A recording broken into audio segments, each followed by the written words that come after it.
ইনকিলাব জিন্দাবাদ স্লোগান নিয়ে বিতর্ক নতুন রাজনৈতিক দল জাতীয় নাগরিক পার্টির এনসিপি নেতাদের মুখে। ইনকিলাব জিন্দাবাদ স্লোগান নিয়ে বিতর্ক নতুন রাজনৈতিক দল জাতীয় নাগরিক পার্টির এনসিপি নেতাদের মুখে। ইনকিলাব জিন্দাবাদ স্লোগান নিয়ে সামাজিক যোগাযোগ মাধ্যমে আলোচনা চলছে।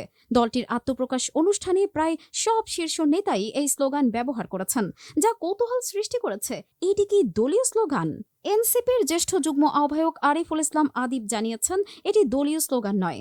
গত জুলাই মাসে ছাত্র জনতার আন্দোলনের সময় এটি জনপ্রিয় হয়ে ওঠে, তাই তারা বিভিন্ন কর্মসূচিতে এটি ব্যবহার করছেন।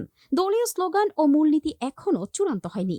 এদিকে ইতিহাসবিদ ইরফান হাবিব উল্লেখ করেন, এই স্লোগান প্রথম ব্যবহার করেন মাওলানা হযরত মুহানি 1875 থেকে 1951। পরে বিপ্লবী ভগৎ সিং এটিকে জনপ্রিয় করেন।